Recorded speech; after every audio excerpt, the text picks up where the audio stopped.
So hi guys, welcome back again in Phoebe engineers. तो आज हम पढ़ने वाले हैं फ्लूइड मैकेनिक्स का चैप्टर नंबर 7, जिसका नाम है fluid dynamics. Fluid dynamics.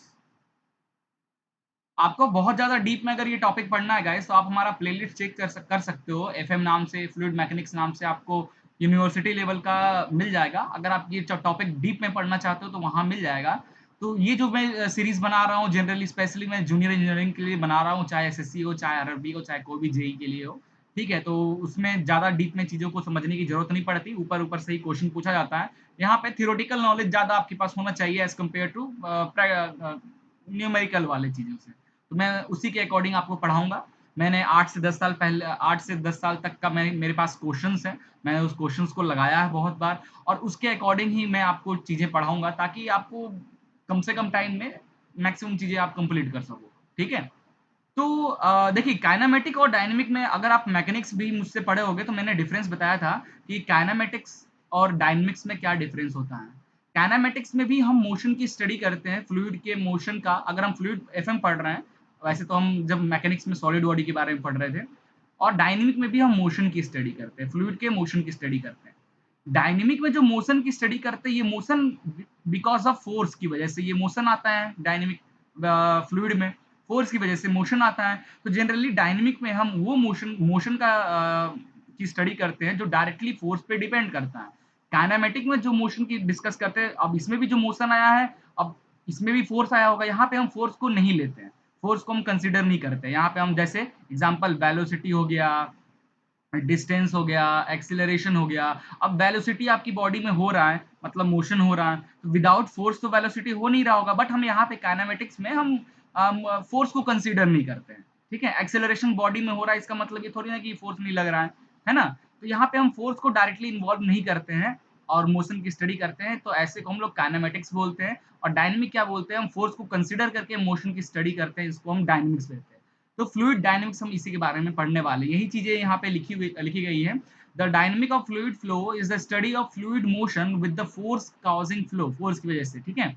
Dynamic behaviour analysed by Newton second law. तो जो ये डायनामिक बिहेवियर है, जो फोर्स की वजह से जो मोशन आता है, ये जनरली न्यूटन सेकंड लॉ के हेल्प से हम इसको इसको पढ़ते हैं। न्यूटन सेकंड लॉ के हेल्प से ये इसकी स्टडी करते हैं, क्योंकि न्यूटन सेकंड लॉ क्या कहता है? ये force is equal to mass into acceleration, यही होता है ना? तो देखोगे equation of motion, x direction में अगर फोर्स की बात किया जाए, बॉडी में एक्स डायरेक्शन में क्या फोर्स लग रहा है, तो एम इंटू एक्स डायरेक्शन का एक्सीलरेशन। वाई डायरेक्शन का कोई फोर्स पूछे आपसे, बॉडी में वाई डायरेक्शन का फोर्स क्या है, तो आप क्या लिखोगे? मास, बॉडी का मास इंटू वाई डायरेक्शन का एक्सीलरेशन, है ना?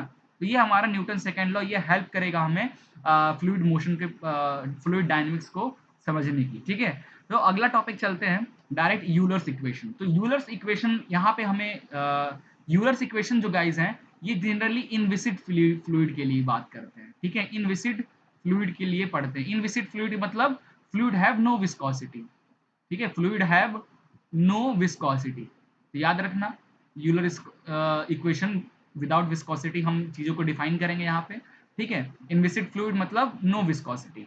ऐसे फ्लूइड के हम यूज़ करेंगे। तो यूलर्स इक्वेशन का कैसे डेरिवेशन करते हैं? फॉर एग्जांपल, ये हमारा एक एलिमेंट है।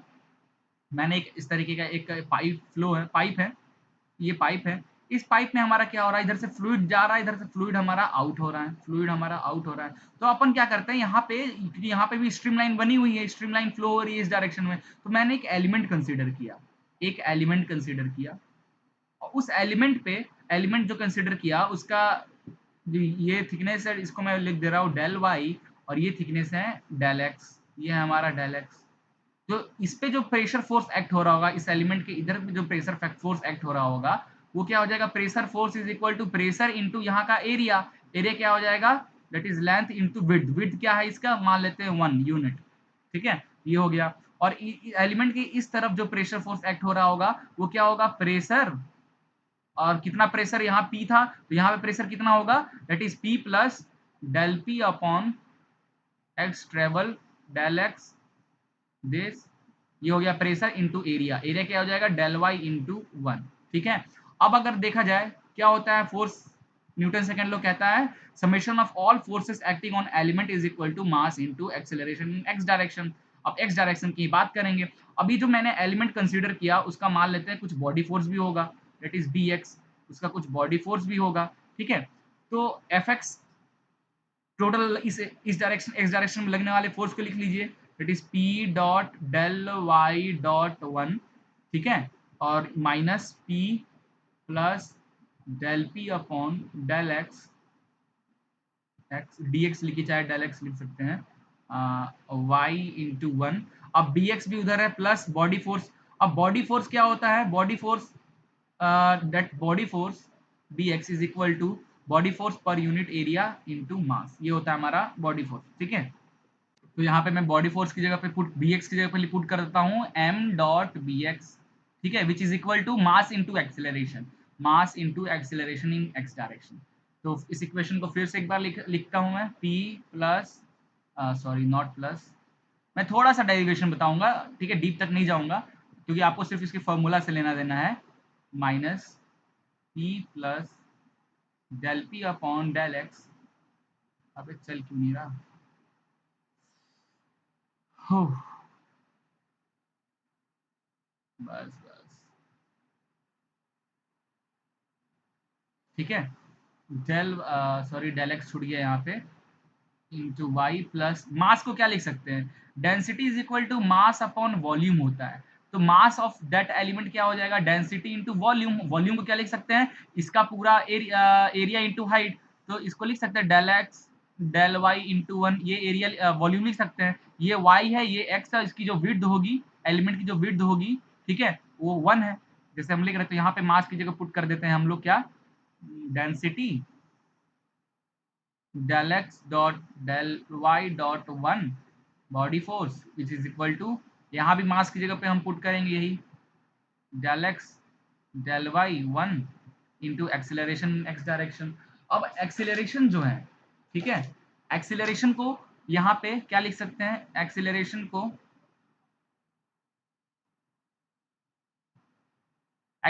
को हम यहाँ पे लिखेंगे du upon dt, x direction की बात कर रहे हैं, ठीक है, एक्स डायरेक्शन की एक्सेलरेशन की बात कर रहे हैं, तो एक्सेलरेशन क्या होता है, change in velocity upon time, change in time, यही ना, ये एक्सेलरेशन। एक्स डायरेक्शन की एक्सेलरेशन का बात कर रहे हैं तो डी यू अपन लिखेंगे, वाई डायरेक्शन की एक्सेलरेशन की बात कर रहे हैं तो d v upon D t लिख देंगे, ठीक है।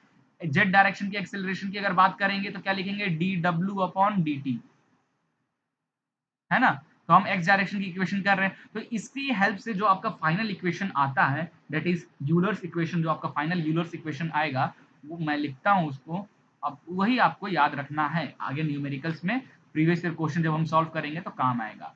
तो del P upon del x, ये वाला del P upon del x, ठीक है, plus density body force in x direction which is equal to density x direction की स्पीड अपॉन dt, ठीक है। ये आपका आ गया यूलर्स इक्वेशन आता है यहाँ से, ठीक है। और क्या एग्जेप्शन है यूलर्स इक्वेशन, ये इनविसिड फ्लूइड के लिए होता है, it means fluid have no viscosity. हम पहले ही एज्यूम कर ले फ्लूइड के पास कोई भी विस्कोसिटी नहीं है, इन दैट केस जो इक्वेशन आता है that is Euler's equation x direction का। वैसे ही अगर मैं वाई डायरेक्शन की बात करूं, तो वाई डायरेक्शन की बात करूं तो क्या आ जाएगा, del P upon del y plus rho by which is equal to rho del y direction की वेलोसिटी क्या लिखते हैं, v से, ठीक है। ये सब क्या, ये यही है हमारा यूलर्स इक्वेशन, ठीक है। तो आपको याद रखना है ये सारे इक्वेशन, क्लियर हो गया। बस इतना ही यूलर्स इक्वेशन में पढ़ना है और ज्यादा कुछ नहीं। और इस यूलर्स इक्वेशन को और भी मॉडिफाई भी कर सकते हैं, जैसे कि मैं डेंसिटी से डिवाइड कर दूं, मैं डेंसिटी से डिवाइड कर दूं तो डेंसिटी से डिवाइड कर दूंगा तो यहाँ पे डेंसिटी हट जाएगा, यहाँ भी डेंसिटी हट जाएगा, ये डीवी बाई डी हो जाएगा, बॉडी फोर्स आ जाएगा, और change in pressure with weight according आ जाएगा, ठीक है, इस तरीके से। तो आप जनरली ये फॉर्मूला याद रखो आपके लिए बेसिक यूलर्स इक्वेशन का। अगला आता है बर्नौलीज इक्वेशन। देखिए सबसे पहले अभी हमने फ्लूइड काइनेमेटिक्स पढ़ रहे थे तो वहां हमने कंटिन्यूटी इक्वेशन पढ़ा, कंटिन्यूटी इक्वेशन पढ़ा, ठीक है। कंटिन्यूटी इक्वेशन में क्या कहता है, कंटिन्यूटी इक्वेशन कहता है कि a1 v1 is equal to a2 v2, और कंटिन्यूटी इक्वेशन है किस पे, मास कंजर्वेशन पे काम करता है। मास कंजर्वेशन पे काम करता है और यही डिस्चार्ज का फॉर्मूला होता है। डिस्चार्ज इज इक्वल टू क्या होता है, AV, discharge is equal to area into velocity, ठीक है। उसके बाद हमने अभी पढ़ा था यूलर्स इक्वेशन। यूलर्स इक्वेशन किसके लिए, इनविसिड फ्लूइड के लिए। तो क्या आया यूलर्स इक्वेशन का, इक्वेशन आता है हमारा del P upon X direction में rho D X is equal to rho acceleration D U upon D T, ठीक है। ये आता है हमारा यूलर्स इक्वेशन। अब यहाँ पे जो D U upon D T है, अगर आप इसको फर्दर डिफ्रेंशिएट करते हो, जो एक्सिलरेशन है, एक्स डायरेक्शन का जो एक्सिलरेशन है, जिसको आप capital D U upon capital D T लिखते हो, विच इज इक्वल टू, इसको इसको पार्शियल में किस तरीके से लिखेंगे, इसको पार्शियल में लिखेंगे d u del u upon del t plus del u upon del x plus del u upon del y plus del u upon del z, इस तरीके से लिखेंगे, ठीक है। इस तरीके से ग्रेडियंट बन जाएगा। यही y डायरेक्शन की एक्सेलरेशन की बात करेंगे तो capital dv upon capital dt हो जाएगा, which is equal to del v upon del t plus del v upon del x plus del v upon del y, इस तरीके से हो जाएगा। क्लियर हो गया। तो कंटिन्यूटी इक्वेशन क्या है और यूलर्स इक्वेशन क्या है, आई थिंक आपको थोड़ा सा क्लियर हो गया होगा, ठीक है। तो आपको ये चीजें भूलनी नहीं है, सब फॉर्मूला बहुत इंपॉर्टेंट है। हमारा कंटिन्यूटी हो गया, यूलर्स, पूरा एफएम में इनकी बार बार चर्चा होती है। अगर हम बात करने वाले हैं तीसरा, बर्नौलीज इक्वेशन। अब हम बात करने वाले हैं बर्नौलीज इक्वेशन के बारे में, ठीक है। बर्नौलीज के बारे में बात कर, बस यही तीन, पूरा फ्लूइड मैकेनिक्स में ना ये तीन इक्वेशन आपको एकदम मुंह जबानी रटा होना चाहिए, ठीक है। तो बर्नौलीज इक्वेशन, ये भी जो बर्नौलीज इक्वेशन है यूलर्स इक्वेशन से ही बना है, ठीक है। तो Bernoulli's equation is obtain by integrating the Euler's equation of motion. तो इस इक्वेशन को अगर आप इंटीग्रेट कर दोगे, इस इक्वेशन को अगर आप यूलर्स इक्वेशन को इंटीग्रेट कर दोगे, ठीक है। इंटीग्रेट करने से क्या होगा, पूरे सिस्टम का पूरा आपका डिटेल निकल जाएगा। तो इंटीग्रेट कर दोगे तो ये यूलर्स इक्वेशन है, ये ऑटोमेटिक बर्नौलीज इक्वेशन में कन्वर्ट हो जाएगा, ठीक है। और क्या कन्वर्ट होके क्या आएगा बर्नौलीज इक्वेशन का फॉर्मूला, मैं डायरेक्ट लिख देता हूं, डेरिवेशन पे मैं नहीं जा रहा हूं। It is pressure plus density v square upon 2 plus density gravity z datum head is equal to c, ठीक है। ये आपका आ गया बर्नौलीज इक्वेशन। यहां से कांस्टेंट टर्म, वो कांस्टेंट टर्म जीरो भी हो सकता है, ठीक है। ये आपका आ गया बर्नौलीज इक्वेशन, ठीक है। याद रखना है इसको। बर्नौलीज इक्वेशन डिराइव करने से पहले कुछ एजम्पशन भी हम रखते हैं। वो एजम्पशन क्या क्या है, the following assumption made in the derivation of Bernoulli's equation, चार हैं। पहला, द फ्लूइड इज आइडियल होनी चाहिए। पहली बात, जो फ्लूइड है, क्योंकि हम यूलर्स इक्वेशन से ही तो बर्नौलीज को कर रहे हैं, और यूलर्स इक्वेशन में पहले ही कर दिया जो फ्लूइड है वो आइडियल मतलब there will be no viscosity, will be zero, ठीक है। तो इसका भी वही चीज होगा। The flow is steady, flow steady होना चाहिए। फ्लो स्टडी होने के लिए क्या होना चाहिए, आपका जो पाइप है वो पाइप का जो एरिया है कांस्टेंट होना चाहिए ओवरऑल पूरा, ठीक है। The flow is incompressible, flow अब जाहिर सी बात है, आप जो भी फ्लूइड यूज कर रहे हो और वाटर यूज कर रहे हो तो वो इनकॉम्प्रेसिबल ही है। The flow is irrotational, flow irrotational, rotate नहीं करना चाहिए, ठीक है। इरोटेशनल, रोटेशनल आपको ऑलरेडी चैप्टर 6 में मैं बहुत डिटेल में पढ़ाया हूँ। तो यहाँ से हमारा आता है बर्नौलीज इक्वेशन। अब बर्नौलीज इक्वेशन जो हमारा है, इसका कुछ फॉर्म्स भी होते हैं। जैसे बर्नौलीज इक्वेशन के कुछ फॉर्म्स भी होते हैं, किस तरह से हम बर्नौलीज इक्वेशन को डिफाइन करते हैं। जैसे अगर मैं रो जी से डिवाइड कर दूं, बर्नौलीज इक्वेशन को रो जी से डिवाइड कर दूं, तो ये आ जाएगा प्रेशर अपॉन रो जी, ठीक है, प्लस रो, सॉरी रो तो हट जाएगा ना, डिवाइड कर रहा है तो रो हट जाएगा। ये आ जाएगा वी स्क्वायर अपॉन 2 और ओजी हट जाएगा, बच जाएगा सिर्फ datum height is equal to C. ये जेड क्या है, क्लियर हो रहा है। जेड में डायग्राम में बताऊं क्या आपको, ये जेड एक्चुअल में, जैसे कि ये हमारा पाइप है, ये हमारा पाइप है, ठीक है। और इसमें फ्लूइड यहाँ से फ्लो हो रहा है, फ्लूइड यहाँ से निकल रहा है। तो ये जो ये एक मैंने डेटम रेफरेंस पॉइंट लेता हूँ, डेटम पॉइंट, यहाँ से उस फ्लूइड इस सेंटर तक का जो डिस्टेंस है, इसी को जेड बोलते हैं, ये जेड, ठीक है। और Z1 और ये Z2, और ये जो Z है ये एक्चुअली क्या है, इन दोनों का ही डिफरेंस है, Z2 minus Z1, del Z है एक्चुअल में, ठीक है। ये तो इसमें इस तरह के इक्वेशन में किसको क्या बोलते हैं, देखिए इसको बोलता है, ये जो हमारा टर्म है, ये जो टर्म है पूरा P अपॉन रो जी, इसको बोला जाता है प्रेशर हेड, इसको बोला जाता है प्रेशर हेड। और ये देखिए v²/2 ये कुछ काइनेटिक एनर्जी की तरह दिख रहा है, तो इसको बोलते हैं 1/2 mv² होता है, m तो है नहीं। अब अगर मास ऑफ फ्लो, अगर मास फ्लो का मास भी कंसीडर करोगे, तो यहाँ पे अपने से आप मास मल्टीप्लाई कर दो इस तरीके से, ठीक है, मल्टीप्लाई कर दो यहाँ भी, ठीक है। तो ये जो इक्वेशन है किसका, इसको बोलते हैं kinetic head, this is kinetic head. और ये जो है जेड, इसको बोलते हैं हम लोग potential head, this is potential head. तो this is pressure head, this is kinetic head, this is potential head, ठीक है। तो याद रखना है आपका। और अगर मैं इसको सिर्फ जी से डिराइव कर दूं, ये तो हमारा एक फॉर्म हो गया। दूसरा फॉर्म क्या क्या, अगर मैं सिर्फ जी से डिवाइड कर दूं, तो ये हो जाएगा p/g प्लस रो v²/2g प्लस ये हो जाएगा रो जेड इज इक्वल टू 0 या फिर सी, ठीक है। अब ये जो टर्म है p/g, इसको हम लोग बोलते हैं guys flow energy per unit mass, इसको अपन बोलते हैं flow energy per unit mass. और इसको अपन बोलते हैं kinetic energy per unit mass, kinetic energy per unit mass. और इसको बोलते हैं potential energy per unit mass, ठीक है। ये दो फॉर्म है बर्नौलिस का लिखने का, ये दो तरीका है। और दोनों, क्योंकि कभी कभी क्वेश्चन में पूछ देगा कैलकुलेट काइनेटिक हेड, तो काइनेटिक हेड कैलकुलेट करने को बोलेगा, तो आप सिर्फ ये इसकी वैल्यू निकाल दोगे तो आपका काम नहीं हो। काइनेटिक हेड बोला है, इसका मतलब v²/2 की वैल्यू निकालनी है, v²/2 की वैल्यू निकालनी है। अगर आपसे पूछे potential energy per unit mass निकालना है, तो potential energy per unit mass निकालना है, तो रो जी जेड की वैल्यू नहीं निकालनी है, आपको सिर्फ रो और जेड की वैल्यू निकालनी है, ठीक है। तो आपका potential energy per unit mass निकल जाएगा। तो ये सब चीजें आपको थोड़ा सा ध्यान में रखना है, बर्नौलिस के फॉर्म्स होते हैं ये सब, ठीक है। चलिए आगे बढ़ते हैं। Now Bernoulli's equation for real fluid, real fluid मतलब आइडियल फ्लूइड की बात, रियल फ्लूइड की बात कर रहा है। रियल फ्लूइड मतलब जो गाइस, देखिए अब यहाँ पे हम पाइप जो कंसीडर, पाइप में जो फ्लो का कंसीडर किए हैं, तो अब पाइप हमने यहाँ पे कोई विस्कोसिटी नहीं रखा गया। अब विस्कोसिटी तो होता है भाई, ऐसा तो है नहीं विस्कोसिटी जीरो होगा रियल लाइफ में, रियल फ्लूइड बा रियल लाइफ में। और कुछ इस पाइप में फ्लूइड टच हो रहा, तो कुछ फ्रिक्शन भी होगा, जिसके कारण कुछ हेड लॉस होगा। हमने कंसीडर तो नहीं किया बर्नौलिस इक्वेशन में, तो कुछ नहीं करना है। अगर आपसे पूछे कि रियल फ्लूइड के लिए बर्नौलिस इक्वेशन क्या होगा, तो जो भी बर्नौलिस इक्वेशन है एट पॉइंट 1, पाइप है ना इस तरीके से, इस तरीके से पाइप है, तो ये सेक्शन 1 हो गया, ये सेक्शन 2 हो गया। तो सेक्शन 1 का Bernoulli's equation is equal to section 2 का बर्नौलिस, ये भी मास कंजर्वेशन पे काम करता है। इसलिए अब बस क्या क्या करना है, हेड लॉस आपको ऐड कर देना, हेड लॉस। क्योंकि यहाँ पे जो भी चीजें होंगी, फॉर एग्जांपल मैं एग्जांपल की है नहीं, यहाँ पे अगर P1 प्रेशर है, तो यहाँ पे जो प्रेशर होगा वो कितना होगा, P2 होगा।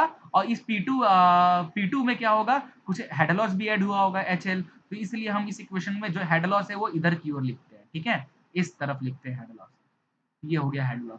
तो हेड लॉस अगर आपने कंसीडर कर दिया है, तो ये पूरा का पूरा इक्वेशन हो गया Bernoulli's equation for real fluid के लिए। अगर हेड लॉस को आप नहीं रखोगे, तो ये जो इक्वेशन है किसके लिए है, आइडियल फ्लूइड के लिए। ओके, बस इतना ही है और कुछ नहीं है।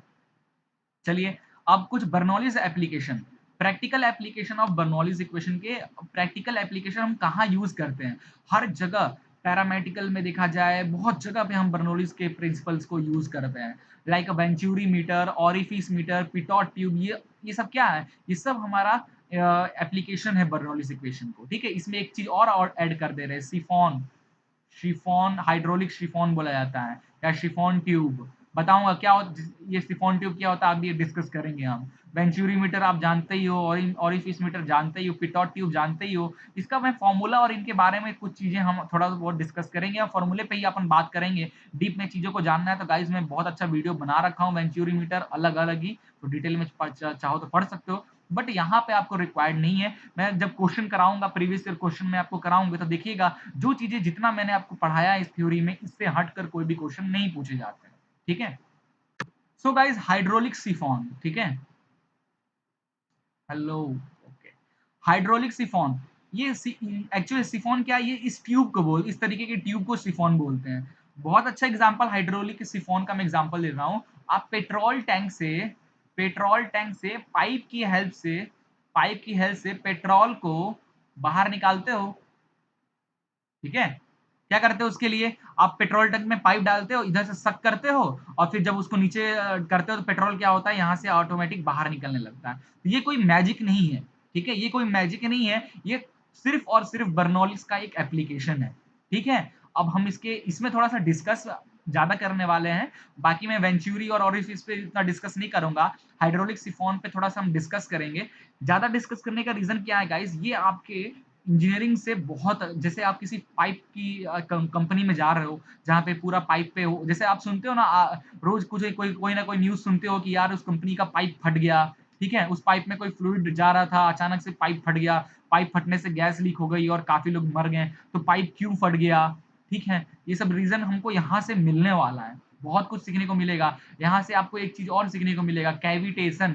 कैविटेशन कैविटेशन क्या होता है ये भी आपको जान, पाइप्स में आपको बहुत पहले मैंने कुछ क्वेश्चंस कराया था, जो मैंने बताया था फ्लो थ्रू पाइप्स पढ़ेंगे तब, यहीं पे हम देखिए कैविटेशन के बारे में पढ़ने वाले हैं, ठीक है। तो क्या है कैविटेशन, ये सब चीजें हम यहाँ पर डिस्कस करेंगे, इसलिए थोड़ा डिटेल में चलते हैं। तो ये मैंने ट्यूब लगाया, ठीक है, इसको पहले मिटा दिया जाए, थोड़ा सा डिस्कस करेंगे गाइज, यहाँ पे जरूरी है डिस्कस करना, मैं ये नहीं चाहता कि हर चीज छोड़ के चलूं। तो देखो मैं मान लेता हूँ दिस इज पॉइंट नंबर, क्या ले लूं, इसको ले लेता हूँ ए मैं मार्क कर दिया, इसको मार्क कर देता हूं मैं यहाँ पे,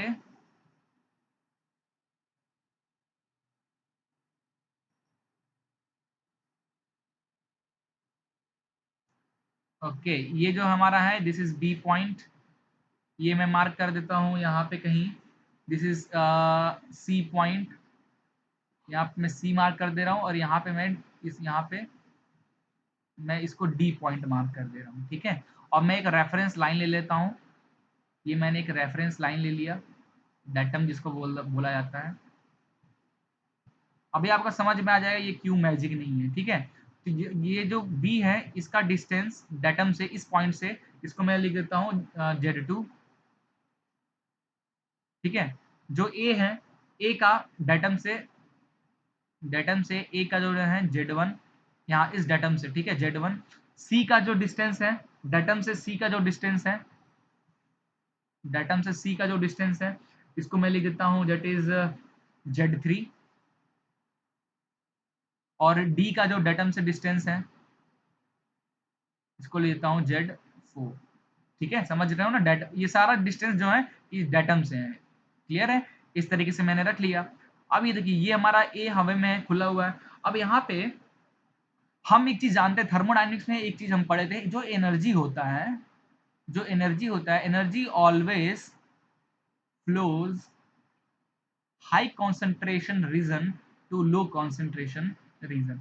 अब किसी भी तरीके का एनर्जी हो, अब यहाँ पे तो क्या हो रहा है, यहाँ पे प्रेशर की वजह से, जनरली यहाँ पे प्रेशर की वजह से, एटमॉस्फेरिक प्रेशर इस पे लग रहा है, प्रेशर आप शक कर रहे हो, तो प्रेशर क्या करो, शक करने से क्या हो रहा है, पाइप के अंदर को प्रेशर कम कर रहे हो, तो पाइप के अंदर से प्रेशर आप कम कर रहे हो, और ये इस पे क्या, इस पूरे पे एटमॉस्फेरिक प्रेशर एक्ट हो रहा है, तो आप जो शक करने से क्या कर रहे हो, एटमॉस्फेरिक प्रेशर से भी कम प्रेशर कर दे रहे हो इस पाइप के अंदर, इसलिए ये हाई कंसेंट्रेशन रीजन से जो पेट्रोल है वो पाइप के थ्रू हमारे लो कंसेंट्रेशन पाइप में चला जा रहा है, मतलब लो कंसेंट्रेशन रीजन में चला जा रहा है, और एक बार पाइप में अगर वो चला गया तो वो उसका एक कंटिन्यूटी इस तरह बन जाएगा कि वो ऑटोमेटिक पेट्रोल बाहर की ओर आने लगेगा, है ना। तो इसमें भी यही चीज हो रहा है। तो अगर यहाँ पे बर्नौलीज इक्वेशन को आप यूज करते हो, यहाँ पे अगर बर्नौलीज इक्वेशन को यूज करोगे तो पॉइंट ए और पॉइंट बी के बीच में, आइए देखते हैं हम बर्नौलीज इक्वेशन ए और बी के बीच में बर्नौलीज का यूज करते हैं। तो del A upon rho ji plus velocity, एक ए पॉइंट पे जो वेलोसिटी है उसका स्क्वायर अपॉन 2 प्लस क्या आ जाएगा Z A, which is equal to rho B upon, this is not rho यार, it's pressure, P upon rho G होता है बर्नौलीज इक्वेशन, ठीक है, पी अपॉन, तो ये रो जी, डेंसिटी सेम है ना, एक ही चीज है, वाटर है चाहे, और वेलोसिटी v का square upon 2 plus z b. ये हो गया बर्नौलीज इक्वेशन हमारा ए और बी के बीच में, ए और बी के बीच में बर्नौलीज इक्वेशन। तो जो वेलोसिटी एट ए, क्योंकि यहाँ पे जनरली जो इस बी के कंपेयर में ए की वेलोसिटी बहुत कम है, अब है ही नहीं ना, ये तो यहाँ तो रेस्ट में है ना, आप शक करोगे तब तो ये वेलोसिटी इसकी यहाँ पे बढ़ेगी, यहाँ पे वेलोसिटी आप बहुत तेजी से निकलेगा पानी, और ये देखिए रेस्ट में, तो इसलिए हम इस टर्म को क्या करते हैं, जीरो, इस टर्म को हम जीरो पुट कर देते हैं, ठीक है। यहाँ से आ जाता है हमारा पी ए, और प्रेशर एट ए पे प्रेशर क्या है, यहाँ पे जो प्रेशर है वो एटमॉस्फेरिक प्रेशर के बराबर है, तो अपन यहाँ पे लिख सकते हैं, ओके। तो मैं इस तरीके से लिख सकता हूँ, यहाँ पे जो प्रेशर है कौन सा, एटमॉस्फेरिक प्रेशर, तो पी एटीएम अपॉन रो जी प्लस ए का डेटम से क्या हाइट है, Z1 है तो Z1 लिख दिया, ये तो टर्म 0 हो गया, is equal to PB pressure at, क्योंकि यहाँ पे जो प्रेशर है देखिए यहाँ से फ्लूइड बाहर निकल गया, यहाँ से फ्लूइड बाहर निकल गया और वो फिर से एटमॉस्फेयर के कांटेक्ट में आ गया, ठीक है। तो प्रेशर एट इस पॉइंट पे हम अपन P ATM, pressure at B भी हम पी एटीएम ही लिखेंगे, ठीक है। तो पी एटीएम यहाँ भी अपन रोज ही हो जाएगा, तो ये टर्म जो है और ये टर्म जो है ये कैंसिल हो जाएगा। और वेलोसिटी एट बी हमको पता नहीं, यही तो हमें कैलकुलेट करना है कि क्या वेलोसिटी होगी यहाँ पे बी पॉइंट पे फ्लूइड का। तो ये रहेगा प्लस इसका 2 Z2, डिस्टेंस कितना Z2। तो यहाँ से अगर देखा जाए तो यहाँ से आप जो VB का वैल्यू निकालोगे तो यहाँ से जो आपकी वेलोसिटी निकलेगा, वेलोसिटी एट पॉइंट बी, इसकी वैल्यू आ जाएगी 2G Z2 माइनस Z1, ठीक है। ये इसको इधर भेज दोगे तो Z2 माइनस Z1 आ जाएगा, Z2 माइनस Z1, और ये आएगा रूट में, ठीक है। और आप इसको लिख सकते हो 2G डेल Z, ओके। तो ये आपका इक्वेशन आ गया, ये यही आपको इक्वेशन याद रखना है और डेरिवेशन से कोई मतलब नहीं है। ये इक्वेशन की क्या होगी, यहाँ पे जो फ्लूइड की वेलोसिटी होगी वो क्या होगी, वो होगी 2G del H. Del H क्या है, ये हेड Z2 और Z1। तो यहाँ से क्या देखने को मिल रहा है कि ये जो वेलोसिटी यहाँ पे जो फ्लूइड क्यों बाहर निकल रहा है, ये किस पे डिपेंड करता है, ये सिर्फ और सिर्फ डिपेंड किस पे करता है, डेल हेड पे, ठीक है। हेड पे डिपेंड करता है क्योंकि जी तो हमारा कांस्टेंट होता है 9.8, तो ये जो वेलोसिटी है पॉइंट बी पे ये सिर्फ जेड पे डिपेंड करता है। तो इसीलिए जब भी आप पेट्रोल गाड़ी से निकालते हो गाइस, तो आप इधर जो पाइप डालते हो तो उसी के लेवल में आप उस जो भी पेट्रोल, जैसे पेट्रोल का टैंक यहाँ है तो आप जो पाइप को नीचे तरफ ले जाओगे, ठीक है। आप क्या करोगे, हेड मेंटेन करोगे, ये Z1 होगा, ठीक है, ये Z2 होगा। तो difference in due to datum line से ये जो डिफरेंस है, हेड का जो डिफरेंस है, हाइट का जो डिफरेंस है, इसकी वजह से ये पेट्रोल अंदर से बाहर की ओर निकलता है, ठीक है। ये इस इक्वेशन से हमको यही सीख मिलता है और बहुत इंपॉर्टेंट इक्वेशन है, आपको ये इक्वेशन याद करना है किसी भी हालत में, ठीक है। तो ये तो हमने कुछ फ्रिक्शन वगैरह कंसीडर ही नहीं किया, विस्कोसिटी वगैरह कुछ हमने कंसीडर नहीं किया, इन दैट केस हमारा ये आ रहा है। बट गाइस अगर रियल लाइफ में तो इसमें पाइप में तो कुछ ना कुछ फ्रिक्शन तो होगा ही, कुछ ना कुछ हेड लॉस तो होगा ही। तो हेड लॉस अगर आप कंसीडर करोगे तो कुछ नहीं, आप हर इक्वेशन में यहाँ हेड लॉस कंसीडर कर दो, यहाँ भी हेड लॉस कंसीडर कर दो, यहाँ पे हेड प्लस हो जाएगा तो ये आके माइनस हो जाएगा, यहाँ पे माइनस हेड लॉस आ जाएगा और ये आ जाएगा माइनस एच, ठीक है। तो ये आपका इक्वेशन हो जाएगा अगर आप हेड लॉस फ्रिक्शन वगैरह कंसीडर कर रहे हो तो, ठीक है। ये इक्वेशन हो जाएगा अगर आपने फ्रिक्शन वगैरह या हेड लॉस वगैरह कंसीडर कर रहे हो तो, अदरवाइज आइडल के लिए सिर्फ 2G डेल जेड हो जाएगा।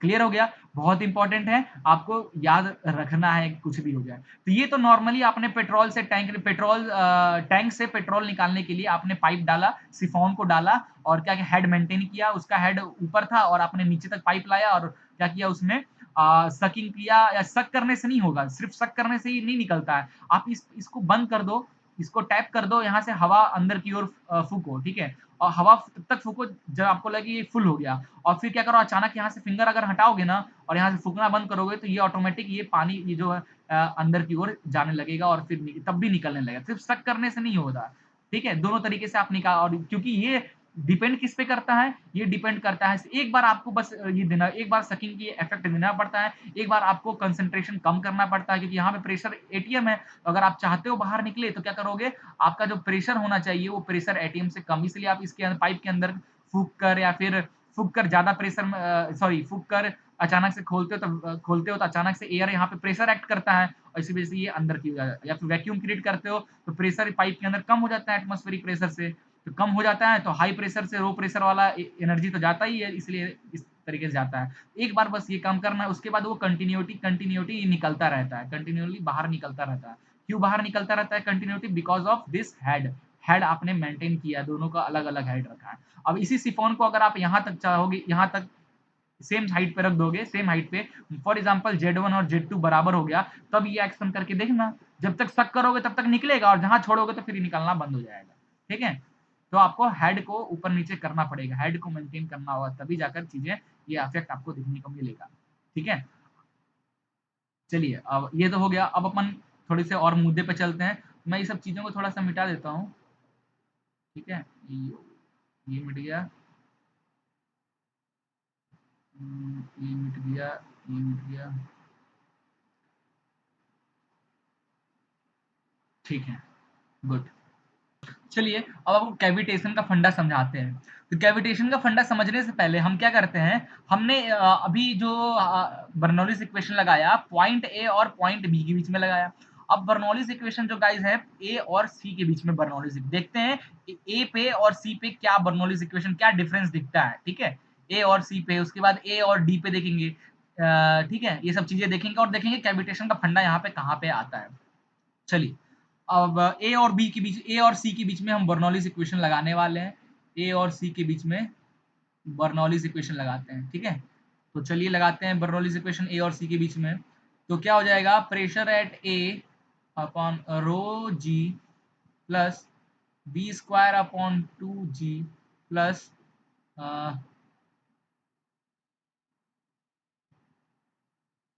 Plus Z a which is equal to pressure at C upon rho g plus V square upon 2g plus Z C, ठीक है।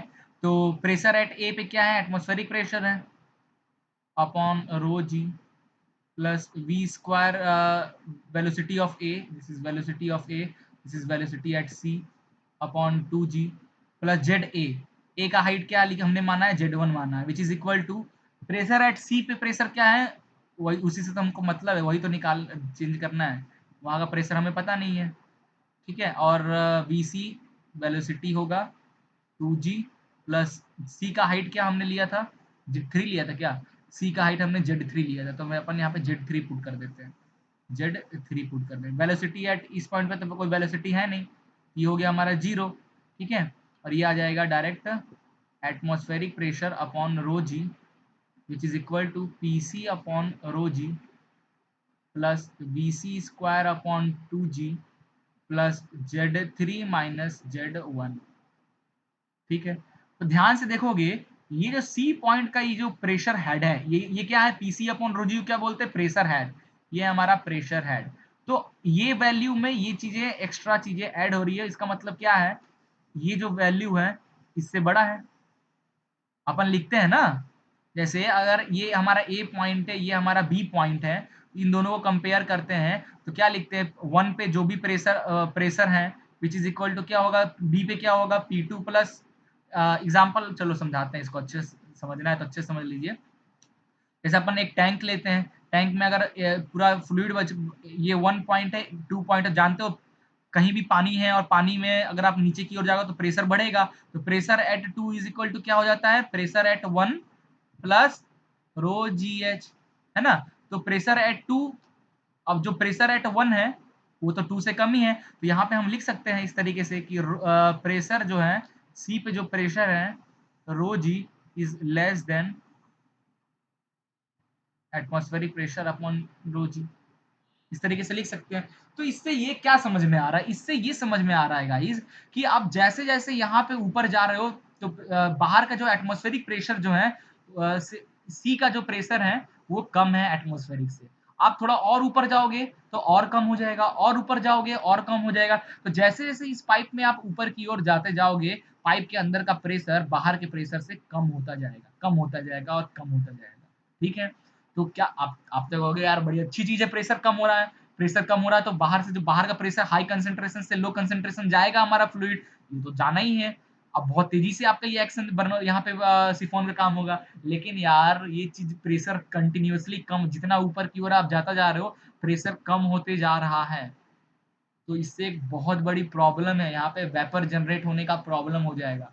अब आप कहोगे सर यहाँ पे हम हीट थोड़ी ना कर रहे हैं कि जो वेपर आ जाएगा अपने आप, ये भी आप कह सकते हो। तो भाई साहब याद कीजिए थर्मोडायनेमिक में मैंने वेपर प्रेशर और टेम्परेचर के बीच में एक रिलेशन बताया था आपको कि 100 डिग्री सेल्सियस पे जनरली क्या होता है, बॉईल होता है, 100 डिग्री सेल्सियस पे वाटर हमारा बॉईल होता है, ठीक है। तो 100 डिग्री सेल्सियस पे जब वाटर बॉईल होता है हमारा, उस टाइम पे जो वेपर प्रेशर होता है हमारा, ठीक है, एटमॉस्फेरिक प्रेशर जो होता है वाटर का, वो कितना होता है, वो होता है दैट इज 101.32 पास्कल के आसपास होता है वेपर प्रेशर 100 डिग्री सेल्सियस पे, ठीक है। और यही अगर फॉर एग्जांपल 50 डिग्री सेल्सियस आपका आपका आसपास मौसम 50 डिग्री सेल्सियस है और फॉर एग्जांपल आपके आस-पास का मौसम 25 डिग्री सेल्सियस है और आपके पास आग जलाने का, ठीक है, पानी को गर्म करने का कोई भी तरीका, हीट जनरेट करने का, थर्मल एनर्जी प्रोड्यूस करने का आपके पास कोई भी मशीन नहीं है। लेकिन आपके पास एक वैक्यूम पंप है, आपके पास एक वैक्यूम पंप है और अपार इलेक्ट्रिसिटी है। बट इतना कुछ होने के बाद भी आपको आग जलाने के लिए सुविधा नहीं है। तो 50 डिग्री का जो वाटर है वो 50 डिग्री सेल्सियस पे है, ठीक है? या फिर मान लीजिए वाटर आपका 25 डिग्री सेल्सियस पे है और आप चाहते हो कि 25 डिग्री सेल्सियस पे वाटर, क्योंकि आप हीट हीट तो बढ़ा नहीं सकते ना, आपके पास आग जलाने का कोई सुविधा ही नहीं है, तो हीट तो आप दे नहीं सकते और हीट नहीं दोगे तो वो बॉयल तो कैसे बॉयल होगा नहीं। है ना? तो आप किस तरीके से बॉयल करोगे? एक रीज़न और है, बिना हीट किए भी चीज़ें को बॉयल किया जा सकता है। कैसे? प्रेशर को रिड्यूस कर दो। यस, 25 डिग्री सेल्सियस पे अगर आप चाहते हो कि आपका पानी बॉयल हो, तो आप पानी का जो वेपर प्रेशर को रिड्यूस कर दो, 3.17 तक ले आओ। अगर यहाँ तक ले आया तो ऑटोमेटिक आपको गैस निकल क्या होगा, वाटर से वेपर निकलने लगेंगे ऑटोमेटिक।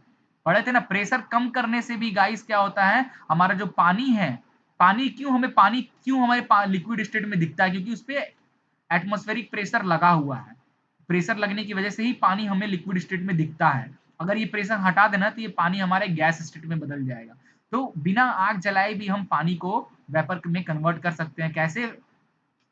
वेपर को प्रेशर को कम करके, ठीक है? वेपर प्रेशर को कम करके। तो 50 डिग्री सेल्सियस पे मान लीजिए आपका पानी है, अगर आप उसको बिना हीट किए वेपर में कन्वर्ट करना चाहते हो तो कुछ नहीं, आप उसका जो प्रेशर है 12.34 तक कर दो इतना प्रेशर कम कर दो, ठीक है? 101 से लेकर 12.34 तक जैसे प्रेशर आप कम कर दोगे इतना ऑटोमेटिक आप देखोगे कि पानी जो है वेपर में कन्वर्ट होना स्टार्ट हो जाएगा।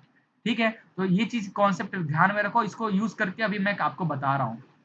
यही मैं समझाना चाह रहा हूँ कि अगर आप यहाँ पे प्रेशर क्या हो रहा है, कम हो जा रहा है। अभी आपने इक्वेशन में देखा, मैंने बताया, और आप थोड़ा हाइट बढ़ाओगे तो और प्रेशर कम हो जाएगा, थोड़ा हाइट बढ़ाओगे तो और प्रेशर कम हो जाएगा। एक ऐसा पॉइंट आएगा जो प्रेशर जो होगा वो वेपर प्रेशर के बराबर हो जाएगा। और अगर ऐसा हुआ तो यहाँ पे जो वाटर होंगे वो क्या हो जाएँगे, वेपर में कन्वर्ट हो जाएँगे। ठीक है? वेपर में कन्वर्ट हो जाए, क्योंकि pressure is equal to vapour pressure के बराबर हो गया, तो वाटर जो होगा वो और बिना हीट किए ही वो ऑटोमेटिक क्या होगा, वेपर में कन्वर्ट हो जाएगा। अगर वो वेपर में कन्वर्ट हो गया और हम जानते हैं जो वेपर होता है उसको उसका लार्ज लार्ज वॉल्यूम होता है एज़ कंपेयर टू लिक्विड।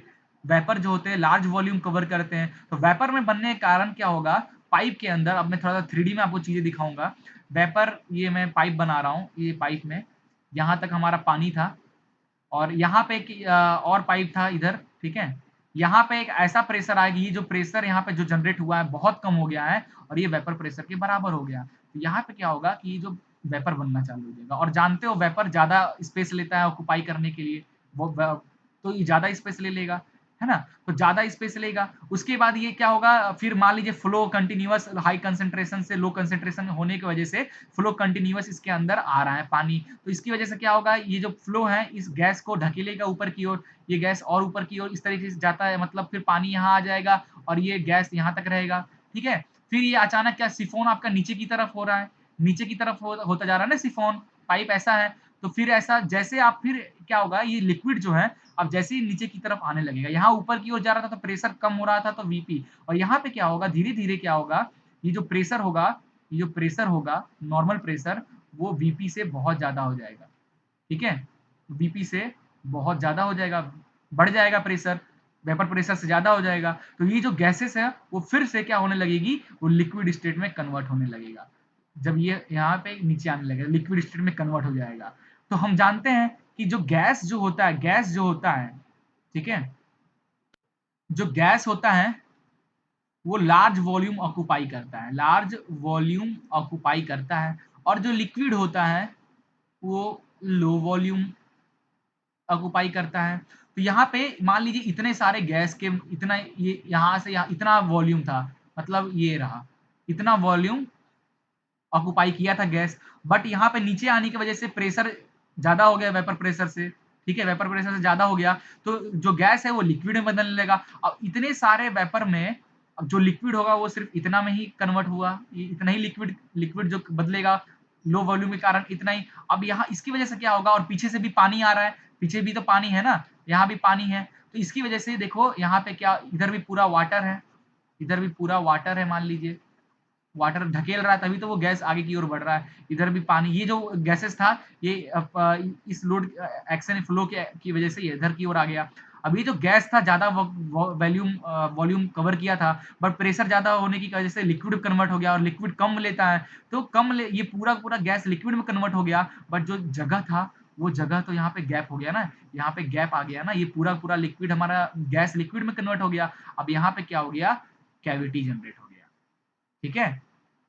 यहाँ पे इतना इतना जो है ऊपर भी वाटर है, नीचे भी हमारा वाटर है, इतना जो एरिया बचा, ये जो एरिया बचा यहाँ पे कैविटी जनरेट हो गया, ठीक है, ये कैविटी जनरेट हो गया जनरेट। तो कभी-कभी अगर आपके घर में कोई अब नॉर्मल कभी देखे होगे पाइप में या खेत वगैरह में कभी आप देखे होगे, तो कभी-कभी देखते हो कि ऐसा पानी रहेगा यहाँ पे, फिर यहाँ पे एयर रहेगा, फिर इस तरीके से पानी फ्लो होगा पाइप में, फिर एयर। ऐसा कब होता है, कहते हो कि आपका जो मोटर है, मोटर ने एयर ले लिया, मोटर ने, आप कहते हो मोटर ने एयर ले लिया, इसीलिए छोड़-छोड़ कर पानी आपका, थोड़ी देर पानी आएगा, फिर पानी कट हो जाएगा, फिर पानी आएगा, फिर पानी कट हो जाएगा। इसलिए क्योंकि 2 पानी के बीच में यहाँ पे गैस आ जाता है ना? इसको ही हम कैविटी कहते हैं, और इस कैविटी की वजह से गाइस ये जो प्रेशर है ज्यादा कम होने की वजह से क्या होता है, यहाँ पे कैविटी जनरेट होता है, और इसकी वजह से क्या होगा, कभी कभी लार्ज प्रेशर जनरेट होने की वजह से पाइप यहाँ से फट जाता है, पाइप यहाँ से फट जाता है और आपका गैसेस बाहर निकलने लगते हैं, ठीक है, गैसेस बाहर निकलने लगते हैं। तो कैविटेशन क्या है, क्लियर हो गया ना कैविटेशन? आई थिंक अब अच्छे से आप समझ गए होंगे ये चीज क्यों ये हो रहा है। तो आप इसको कैसे कंट्रोल करोगे? इसको कंट्रोल करने के लिए जेड की मैक्सिमम वैल्यू आपको निकालनी होगी, ठीक है? तो जेड की मैक्सिमम वैल्यू अगर आप निकाल लिए, ठीक है, कि भाई आपको कितनी हाइट रखनी है अपनी पाइप की।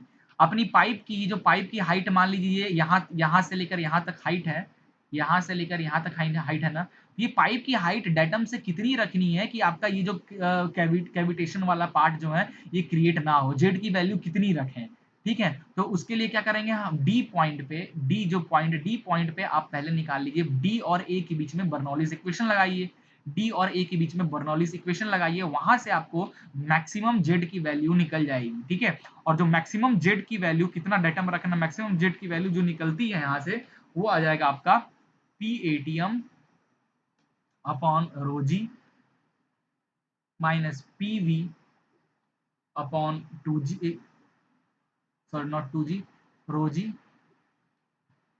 Minus v b square upon two g minus h, ये आ जाएगा कि भाई जेड की वैल्यू कितनी हाइट, पाइप की हाइट आपको कितनी ऊपर तक ले जानी है, ठीक है। ज्यादा ऊपर ले जाओगे तो कैविटेशन एक्शन दिखने लगेगा, है ना, कितनी ऊपर तक पाइप की हाइट आपको ले जानी है वो डिपेंड, ये वैल्यू है। तो जो भी इस जेड मैक्स आएगा उससे आपको हमेशा कमी आपको रखना है, ठीक है। फॉर एग्जाम्पल जेड मैक्स की वैल्यू आ गया 10 मीटर, तो जो पाइप की लेंथ है वो हमेशा आप डेटम से 10 मीटर से कम ही रखोगे, 10 मीटर से कम रखोगे तो कैविटेशन एक्शन देखने को नहीं मिलेगा, अदरवाइज कैविटेशन एक्शन आपको देखने को मिलेगा। तो पी एटीएम क्या होता है, प्रेशर, एटमॉस्फेरिक प्रेशर पुट कर देना, डेंसिटी ऑफ वाटर, जी की वैल्यू 9.8। पीवी क्या है, पीवी है वेपर प्रेशर, ठीक है, डी पॉइंट पे, क्योंकि मैक्सिमम जेड चाहिए तो जो प्रेशर है वो किसके बराबर होने चाहिए, वेपर प्रेशर के बराबर होना चाहिए, वेपर प्रेशर ना आए उसी के लिए चाहते हो ना, इसलिए प्रेशर, वेपर प्रेशर कितना है वो यहाँ पे पुट करना है, रोजी। वीबी क्या है कि जो आपका यहाँ से जो पानी बी पॉइंट से जो निकल रहा है, यहाँ से किस वेलोसिटी से यहाँ से निकल रहा है वो बी बी पॉइंट पे क्या वेलोसिटी है फ्लूइड की, वो 2g अपॉन हेड लॉस, अगर आपने कंसीडर किया, फ्रिक्शन वगैरह कंसीडर करोगे तो हेड लॉस, तब जाकर आपको मैक्सिमम जेड मैक्स निकल जाएगा। तो अगर 10 मीटर से ऊपर आप गए, 10 मीटर से ऊपर आपने रखा तो पक्का कैविटेशन एक्शन देखने को मिलेगा, और कैविटेशन एक्शन देखने को मिला मिला तो हो सकता है आपका पाइप डैमेज हो जाए, ठीक है।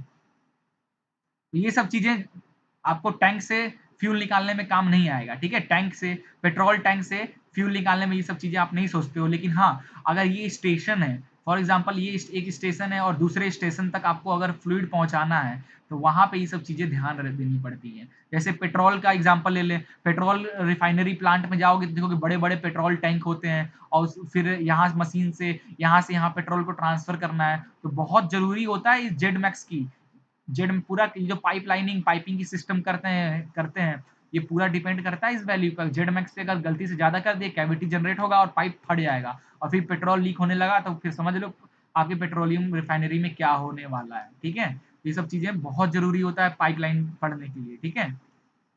चलिए, ये हो गया हाइड्रोलिक सिफोन में। अगला हम टॉपिक डिस्कस करने वाले हैं, it is venturi meter. Venturi meter. देखिए, वेंचुरी मीटर को पढ़ने से पहले मैं आपको पहले कन्वर्जेंट सेक्शन के बारे में कन्वर्जेंट सेक्शन के बारे में कुछ बताना चाहता हूँ। कन्वर्ज मतलब इस तरह के नोजल हुआ ना, इस तरह ये कन्वर्जेंट सेक्शन है, ये कन्वर्ज हो रहा है कि यहाँ से फ्लूइड एंटर होता है, फिर कन्वर्ज होकर यहाँ से फ्लूइड बाहर निकलेगा, ठीक है? ये हमारा कन्वर्जेंट एक नोजल मैंने लिया। तो इस कन्वर्जेंट नोजल से आपको क्या समझ में आता है? तो देखोगे धीरे-धीरे यहाँ पे एरिया कम होता जा रहा है ना, नोजल में एरिया कम होते जा रहा है। तो इस डायरेक्शन में अगर आप जा रहे हो, इस डायरेक्शन में अगर देखोगे तो इसका एरिया क्या हो रहा है? कम हो जा रहा है।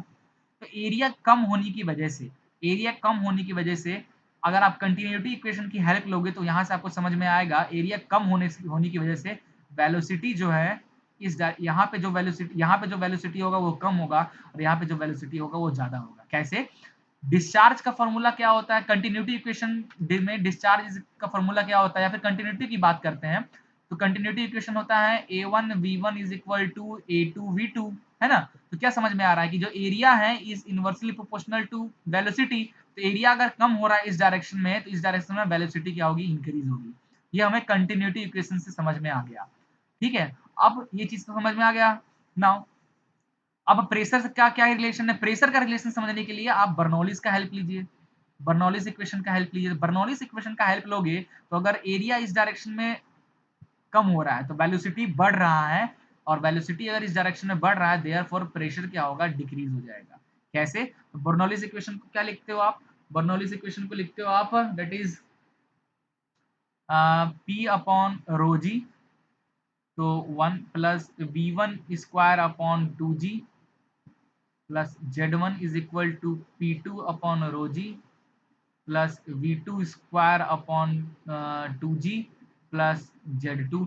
अब मैं मान लेता हूँ कि जो डेटम है इस दोनों पॉइंट का, जो डेटम है वो सेम है, तो Z1 और Z2 की वैल्यू सेम है। तो Z1 और Z2 की वैल्यू सेम है तो बच जाएगा क्या? P1 upon rho ji plus V1 square upon 2g which is equal to P2, this is one section, this is section 2, ठीक है? P2 अपॉन रो जी और plus V2 square upon 2GA। अगर मान लीजिए ये 100 है और ये कितना है? 20 है, तो दोनों मिलकर ये दोनों इक्वल हैं। तो यहाँ पे क्या आप देख रहे हो कि इस डायरेक्शन में एरिया बढ़ रहा है तो वेलोसिटी, एरिया कम हो रहा है तो वेलोसिटी बढ़ रहा है। तो यहाँ पे जो पहले वेलोसिटी कितनी थी? 20 थी और बाद में वेलोसिटी मान लीजिए 40 हो गई। तो जब वेलोसिटी 40 हो गई तो ये कितना होगा? 100 प्लस 20 120 और ये 40 तो इधर चला गया तो कितना बचा? 60 और 80, ये कितना होगा? 80। तो पहले देखो प्रेशर कितना था? प्रेशर हेड पहले 100 था, अब कितना हो गया? 80 हो गया। तो क्या समझ में आ रहा है? प्रेशर कम हो रहा है। समझ में आ रहा है ना? प्रेशर कम हो रहा है। बहुत आसान तरीके से मैंने समझाया। अगर ये पहले 100 प्रेशर 100 था, वेलोसिटी अगर 1 पॉइंट पे 20 था, तो एग्जिट पे वेलोसिटी हमें कंटिन्यूटी इक्वेशन समझ में आ रहा है कि वेलोसिटी बढ़ रहा है। तो मैंने मान लिया वेलोसिटी अगर 40 हो गया तो इक्वल 40 को दोनों तरफ राइट हैंड लेफ्ट हैंड को इक्वल करने के लिए, क्योंकि इन दोनों का भी सम हो रहा है 120 और इन दोनों का भी सम हो रहा है 120, दोनों को इक्वल करने के लिए इसकी वैल्यू कितनी होनी चाहिए प्रेशर की? 80। आप कंपेयर कर लो, पहले 100 प्रेशर था, अब प्रेशर कम हो गया। तो क्या समझ में आ रहा है? प्रेशर कम होगा। तो कन्वर्जेंट सेक्शन में अगर एरिया कम हो रहा है तो वेलोसिटी बढ़ेगा और प्रेशर घटेगा। आप वो वाला फॉर्मूला मत लगा देना, that is pressure is equal to force upon area, ठीक है? अब उसकी क्योंकि फ्लूइड की जब बात करते हैं तब हम चीजें अलग लेकर चलते हैं। फ्लूइड की जब भी बात करते हैं और उसमें जब ये सब चीजें आती है, जैसे आप पहले पढ़ते थे ना, pressure is equal to force upon area, ठीक है? तो pressure is inversely proportional to area. तो एरिया अगर इस डायरेक्शन में कम हो रहा है, एरिया क्योंकि एरिया अगर इस डायरेक्शन में इधर से उधर जा रहा है तो एरिया कम हो रहा है तो प्रेशर ज्यादा हो जाएगा। ये जो फॉर्मूला होता है pressure is equal to force upon area, आप इसका इसका यूज बिल्कुल मत करना जब भी आप कभी भी लिक्विड रीजन के बारे में पढ़ रहे हो। कहीं भी लिक्विड रीजन आ गया तो वहां पे इसका रिलेशन आप मत बना देना, ठीक है? कि भाई एरिया कम हो रहा है, नोजल में एरिया कम हो रहा है तो प्रेशर इस पॉइंट पे बढ़ जाएगा, बिल्कुल मत लगाना। ये सिर्फ सॉलिड केस के लिए होता है, ये सिर्फ और सिर्फ ये formula pressure is equal to force upon area solid case में, और जहां आप लिक्विड के केस में आओगे तो तुरंत कंटिन्यूटी और बर्नौलिस इक्वेशन के हेल्प से आप चीजें बताओगे। तो कन्वर्जेंट सेक्शन में एरिया कम होने की वजह से इस पॉइंट की वेलोसिटी बढ़ जाएगी, और वेलोसिटी बढ़ने की वजह से with the help of Bernoulli's equation pressure will be reduces at that point. Clear हो गया नहीं कन्वर्जेंट सेक्शन के बारे में? नोट कर लीजिए। तो जो वेंचुरी मीटर होता है ये करता क्या है, ये रेट ऑफ फ्लो मेजर करता है, रेट ऑफ फ्लो, फ्लो का रेट मेजर करता है, ठीक है, फ्लो का मेजरमेंट करता है वेंचुरी मीटर और ऑरिफिस मीटर। तो जैसे कि एक टैंक है, ठीक है, या फिर एक पाइप है, एक पाइप जा रहा है, एक पाइप है, ठीक है, इस पाइप में हमारा फ्लो हो रहा है, फ्लूइड का फ्लो हो रहा है, जैसे फ्लूइड हमारा बाहर निकल रहा है, तो मैं चाहता हूं कि भाई ये क्या, इस ये किस रेट से ये इसमें इस पाइप में किस रेट से हमारा फ्लूइड फ्लो हो रहा है, किस रेट से हमारा फ्लूइड इसमें फ्लो हो रहा है, मैं चाहता हूं उसको कैलकुलेट करना, ठीक है। इसलिए क्योंकि रेट ऑफ फ्लो मतलब डिस्चार्ज की बात कर रहा है, किस रेट से डिस्चार्ज, एक्चुअली वेंचुरी मीटर और ऑरिफिस दोनों में हमें डिस्चार्ज निकालना पड़ता है, ठीक है।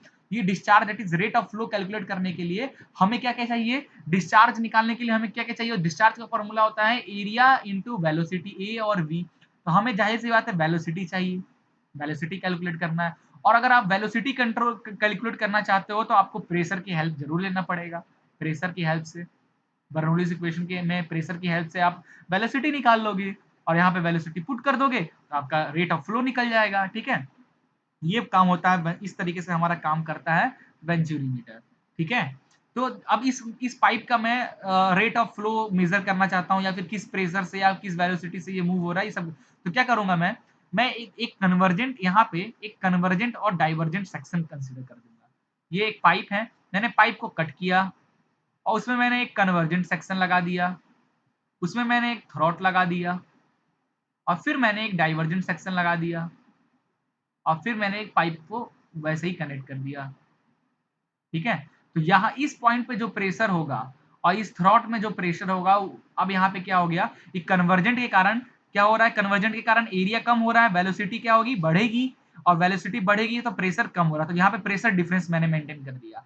जनरली ये मैंने वेंचुरी मीटर लगाकर, यहाँ पे ये वेंचुरी मीटर लगाकर मैंने प्रेशर डिफरेंस क्रिएट कर दिया, और मैं यहाँ पे 2 पॉइंट पे टैप कर दूंगा, और यहाँ पे मैं एक YouTube differential manometer consider, manometer लगा दूंगा।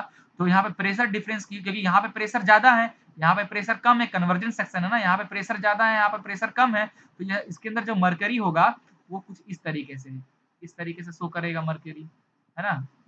इधर की ओर मरकरी नीचे की, हाई प्रेशर की वजह से यह मर्क्यूरी नीचे की ओर आ जाएगा, और यहाँ पे ऊपर की चले जाएगा, तो ये हाइट से कितना एक्स, ये एक्स ऊपर चला गया, है ना। तो ये प्रेशर डिफरेंस की वजह से ही दोनों दोनों पॉइंट पे टैपिंग किया, मैं वेंचुरी मीटर इससे लगाया ताकि प्रेशर डिफरेंस जनरेट हो, तो प्रेशर डिफरेंस की वजह से अब ये हमें हेड मिला, अब ये हेड की हेल्प से हम वेलोसिटी कैलकुलेट कर लेंगे, और जब हम उसको यहाँ पुट कर देंगे तो हमें rate of flow that is discharge calculate हो जाएगा, कि किस रेट से इसके इस पाइप में फ्लूइड फ्लो हो रहा है, ठीक है, वो हमें कैलकुलेट निकल जाएगा। मैं आपको इसके डेरिवेशंस पे नहीं जा रहा हूँ, चीजें मैंने आपको बता दिया हूँ वेंचुरीमीटर का, दैट इज इसको, ये क्या है, ये हमारा कन्वर्जेंट सेक्शन है, ये हमारा डाइवर्जेंट सेक्शन है, और ये हमारा बीच में थ्रॉट है, ये हमारा throat, this is throat, this is divergent section, this is convergent section, ठीक है। चलिए अब मैं डायरेक्ट इसका फॉर्मूला लिख रहा हूँ, तो इसका जो हेड निकलता है, इसका जो हेड निकलता है प्रेशर एट 1 और प्रेशर एट 2, अगर 1 और 2 पे आप बर्नौलीज इक्वेशन लगाओगे तो यहाँ का P1 minus P2 upon rho g आ जाएगा, which is equal to velocity at 1, velocity at 2 का square upon 2g minus velocity at 1 का स्क्वायर 2g, ये आ जाएगा। z कैंसिल हो जाएगा क्योंकि डेटम हाइट z1 और 2 का डेटम से जो हाइट है z1 is equal to z2 है, यहाँ पे z1 is equal to z2, ठीक है। और ये P1 minus P2 upon rho जी, इसको ही इसी को हम कहते हैं हेड, इसको ही हम कहते हैं हेड, और हेड की वैल्यू आ जाएगी इट इज v2 का square upon 2g minus v1 का स्क्वायर अपॉन 2g, ठीक है। ये आ गया आपका वेंचुर मैनोमीटर का हेड, ठीक है। अब यहाँ पे आप कंटिन्यूटी इक्वेशन अप्लाई कीजिए। अब यहाँ पे अगर आप कंटिन्यूटी इक्वेशन अप्लाई करेंगे, क्या है continuity equation, a1 v1 is equal to a2 v2, ठीक है। तो यहाँ से आपको वेलोसिटी मिल जाएगा, v1 इज इक्वल टू क्या हो जाएगा, v1 इज इक्वल टू हो जाएगा date is a2 v2 upon v1, ठीक है यहाँ पे।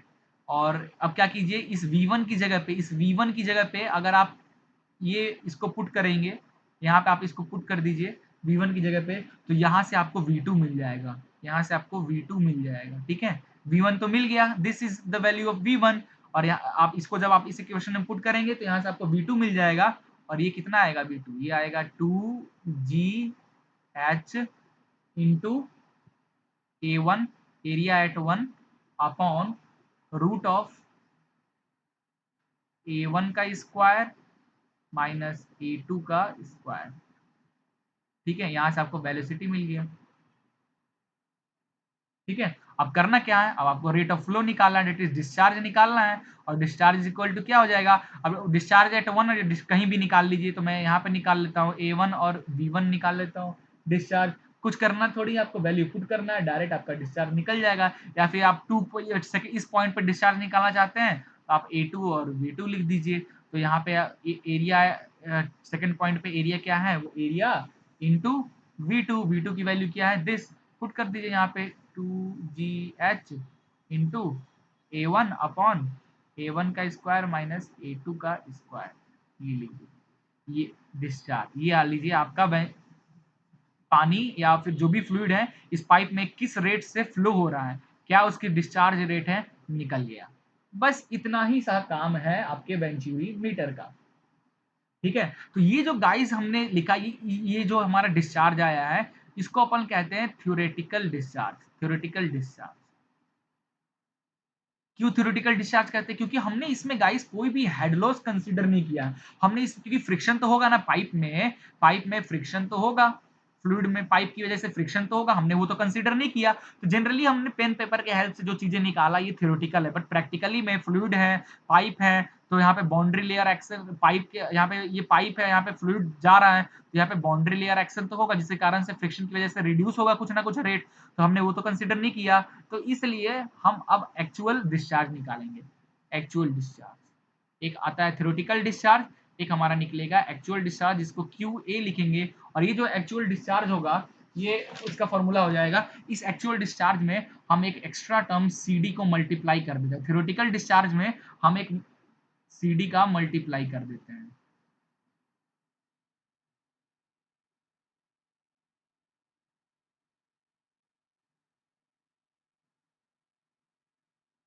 यही है ना हमारा, इतना जो है थ्योरेटिकल डिस्चार्ज है और CD मल्टीप्लाई कर दिया, ठीक है। ध्यान से ये हमारा A1 है, दिस इज A1 A2 मैंने एक साथ लिख दिया, इसको छोटा ही लिखते हैं, ठीक है। तो A1 A2, तो मैंने इसको इक्वेशन को ये रहा A1 A2 अपॉन A1 का स्क्वायर माइनस A2 का स्क्वायर इंटू 2GH, ये हमारा थ्योरेटिकल डिस्चार्ज है। और इसमें मैंने CD की वैल्यू मल्टीप्लाई कर दिया, तो ये जो पूरा का पूरा जो है, इसकी हेल्प से हमें निकल जाएगा क्या, इसकी हेल्प से हमें एक्चुअल डिस्चार्ज निकल जाएगा। अब ये CD है क्या, ये CD है क्या, इस CD को हम लोग कहते हैं that is coefficient of venturi meter. इसको अपन कहते हैं coefficient of venturi meter, venturi meter, या कभी कभी इसको ड्रैग नाम से भी बोला जाता है। और इसकी जो वैल्यू होती है, इट्स वैल्यू, ये बहुत इंपॉर्टेंट चीज लिख रहा हूँ, it's value is less then, it's value is less then 1, ठीक है। इसकी जो वैल्यू होती है 1 से कम होती है, और CD, ठीक है। तो actual discharge upon theoretical discharge is equal to CD। और जो CD की वैल्यू होती है वेंचुरी मीटर के केस में, इसकी वैल्यू हम 0.97 से लेकर 0.99, आप कोई भी वैल्यू पुट कर लीजिए इनके बीच में अपने से, ठीक है। सॉरी 0.97 से 0.99 के बीच में कोई भी अपने से आप वैल्यू पुट कर लेते हैं, या जनरल इक्वेशन में। जनरली जो CD है इसका फॉर्मूला क्या निकलता है, इसका फॉर्मूला, एक्चुअल फॉर्मूला होता है H minus HF upon H, ठीक है। H क्या है, ये जो वेंचुरी मीटर जो रीडिंग देता है, वेंचुरी मीटर रीडिंग, ठीक है। ये कौन सी रीडिंग की बात कर रहा है, ये रीडिंग एक्स जो है ना, ये रीडिंग की बात कर रहा है, क्या रीडिंग दे रहा है। और HF क्या है, HF को बोलते हैं हेड लॉस, कितना हेड लॉस हुआ। ये इसकी ये फॉर्मूला की जरूरत नहीं पड़ेगा, बट पूछेगा कि क्या वेंचुरी मीटर में CD की वैल्यू हमेशा 1 से कम होना होता है, और इसकी वैल्यू कितना लेते, कितना है 0.97 से 0.99 के बीच में इसकी वैल्यू लेते हैं, ठीक है। ओके, तो बस इतना ही था वेंचुरीमीटर में। और कुछ जानना अब देखो वेंचुरीमीटर का, अब कभी पूछता है क्या इसको इसको हॉरिजेंटली, कई पाइप हॉरिजेंटल है, कोई पाइप आपका वर्टिकल है, या कोई पाइप इंक्लाइंड है, तो आप तीनों जगह पर यहाँ भी वेंचुरीमीटर लगा सकते हो, यहाँ भी वेंचुरीमीटर लगा सकते हो, यहाँ भी वेंचुरीमीटर। तो पाइप कैसा भी शेप, मतलब किसी भी डायरेक्शन में, किसी भी एंगल पे हो, आप वेंचुरीमीटर की हेल्प से उसका उसमें rate of flow that is discharge आप कैलकुलेट कर सकते हो वेंचुरीमीटर के केस में। ठीक है, वेंचुरीमीटर केस में इंक्लाइंड हो, कितने भी डिग्री पे इंक्लाइंड हो, आप कैलकुलेट कर सकते हो फ्लो का। अब हम डिस्कस करने वाले हैं orifice meter. Orifice meter, orifice meter एक इस तरीके का सर्कुलर प्लेट होता है, और उसके बीच में एक छोटा सा होल होता है, यही है हमारा ऑरिफिस मीटर। ठीक है, और वेंचुरी मीटर कैसा दिखता है, अभी हमने बनाया था, इस तरीके का होता है हमारा venturi meter, convergent then divergent. ये था हमारा वेंचुरी मीटर। तो देखो, अगर 3 मीटर से अगर ज्यादा पाइप का डाया 3 मीटर से अगर ज्यादा हुआ, अगर किसी भी ये मान लीजिए इस पाइप में फ्लूइड हमारा फ्लो हो रहा है, इस पाइप का 3 मीटर से अगर ज्यादा हुआ डाया पाइप का, तो in that case flow, orifice meter है ना, ये भी हमें रेट ऑफ फ्लो, ये भी हमें रेट ऑफ फ्लो कैलकुलेट करके देता है। ठीक है, सेम प्रोसेस से।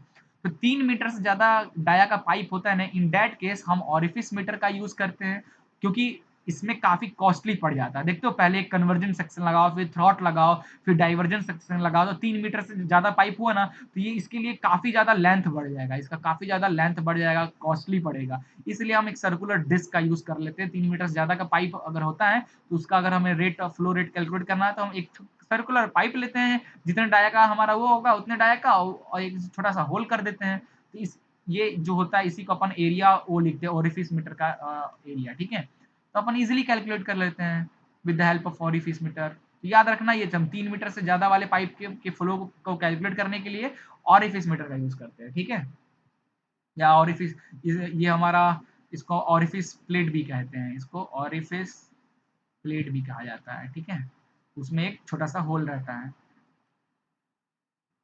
ओके, तो ऑरिफिस मीटर में क्या होता है, क्या बोलते हैं, बहुत जल्दी से इसका जो, जैसे कि वेंचुरी मीटर में क्या होता है, ग्रेजुअली डिक्रीज होता है ना। अरे यार, ये क्यों काम नहीं करता है कभी कभी। ओके, तो वेंचुरी मीटर में क्या होता है, ग्रेजुअली धीरे धीरे धीरे धीरे इस तरीके से डिक्रीज करता है, फिर थ्रॉट आता है, फिर धीरे धीरे धीरे धीरे इंक्रीज करता है ना। इस तरीके का होता है वेंचुरी मीटर। बट यहाँ पे अगर देखोगे ऑरिफिस मीटर में, तो इस तरीके का ऑरिफिस एक प्लेट होता है, सर्कुलर प्लेट, और उसमें सर्कुलर इस तरीके का होल होता है। ठीक है, ये होल, तो इसमें क्या होता है, क्विक बहुत दिख रहे हो, मतलब अ, इस तरीके से धीरे धीरे रैपिडली, मतलब धीरे धीरे इस तरीके से डिक्रीज नहीं करता है एरिया तुरंत एक बार में। देखो, बड़ा एरिया पाइप था और अचानक से एरिया छोटा हो गया, तो इसकी वजह से क्या होता है गाइज, यहाँ पे इस पॉइंट पे, एट पॉइंट सी, इसको मैं पॉइंट सी मार्क कर रहा हूँ, इस पॉइंट सी पे इस तरीके का यहाँ पे जो फ्लो है, ऐसे यहाँ पे एक पॉइंट बनता है जिसको अपन कहते हैं वेना कॉन्ट्रैक्टा। वेना कॉन्ट्रैक्टा, इस पॉइंट को बोलते हैं। जस्ट ऑरिफिस मीटर के जस्ट थोड़ी देर दूर पे होता है, और कितनी दूरी पे होता है ये हम बता नहीं सकते। ठीक है, तो इसीलिए अपन स्टैंडर्ड कुछ चीजें लेकर चलेंगे, आपको आगे बताएंगे। तो ये वेना कॉन्ट्रैक्टर कहाँ होता है, जस्ट ऑरिफिस मीटर के थोड़ा सा आगे। अब ये कितनी पे होता है, ये कोई भी बता नहीं सकता। ठीक है, ये कहीं भी बन जनरेट हो सकता है, ये वेना कॉन्ट्रैक्टा।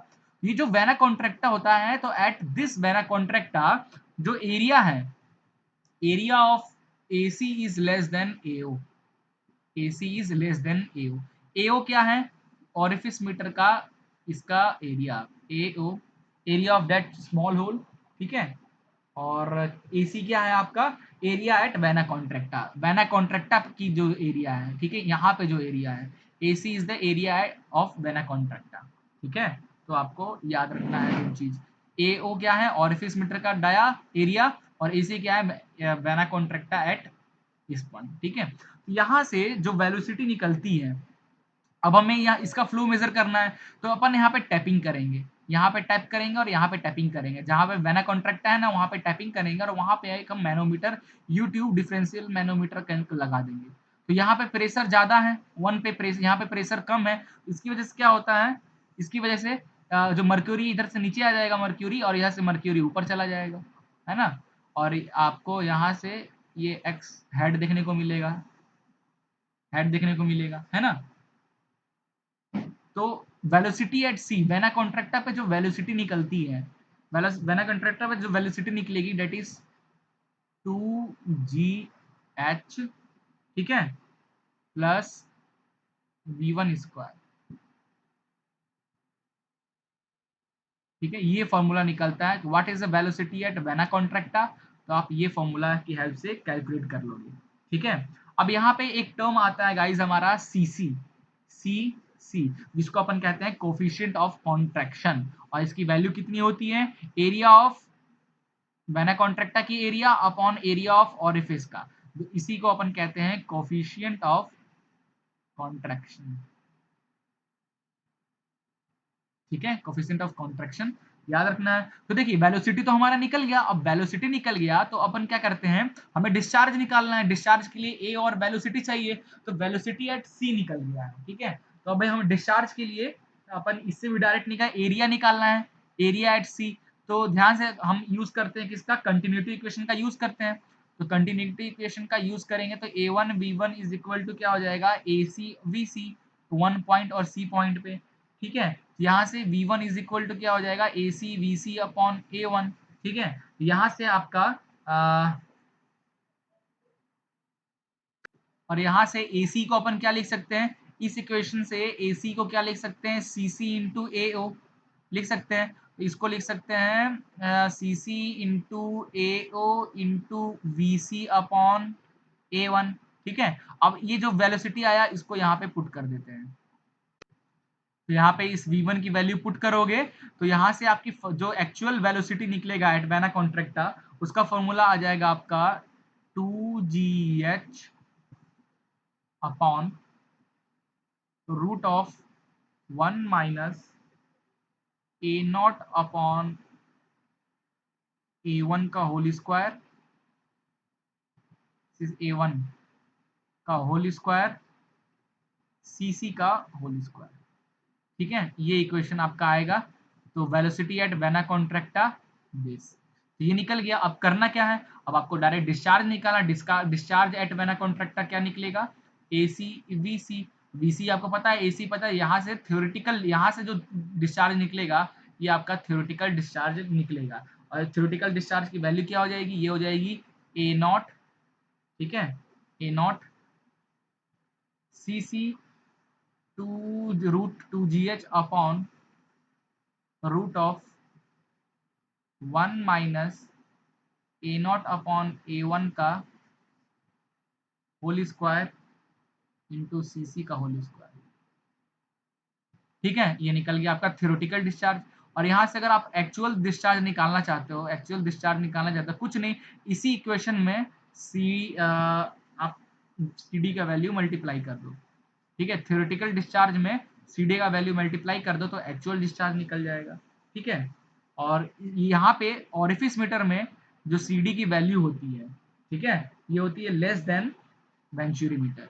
ऑरिफिस मीटर में जो CD की वैल्यू होती है वो होती है less than venturi metre, coefficient of discharge जो वैल्यू होती है वेंचुरी मीटर से कम होती है। बस आपको यही याद रखना है। क्या क्या याद रखना है, चलिए मैं बता देता हूँ। एक तो ये वाली वेलोसिटी, बर्नौलीज इक्वेशन से जो वेलोसिटी निकलती है, उसके बाद हम कंटिन्यूटी इक्वेशन का हेल्प लेकर वहां पे वेलोसिटी पुट कर कर उसका उससे जो रिलेशन निकलता है ये वाली वेलोसिटी, ठीक है, ये वाली वेलोसिटी। नाउ ये वाला वेलोसिटी के बाद एक तो आपको थ्योरेटिकल डिस्चार्ज याद करना है, बस ये तीन चीज आपको याद रखना है। और ये तो भूलना मत बिल्कुल, कोफिशिएंट ऑफ कॉन्ट्रैक्शन क्या होता है, ठीक है, area at vena contracta upon area of orifice, ये बिल्कुल नहीं भूलना है, ठीक है। ये तीन चार फॉर्मूला आपको ओरिफिस मीटर से याद करना है। वेंचुरी मीटर से आपको क्या क्या याद करना है, एक तो CD की वैल्यू कितनी होनी चाहिए, एक्चुअल डिस्चार्ज की फॉर्मूला, थ्योरेटिकल का याद कर लो, थ्योरेटिकल का में बस CD मल्टीप्लाई कर दोगे तो एक्चुअल निकल जाएगा, और एक ये वाली वेलोसिटी, ठीक है, ये वाली वेलोसिटी याद रखनी है आपको इतनी चीज।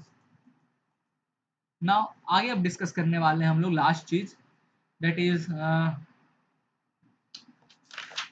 Pitot tube, yes, pitot tube.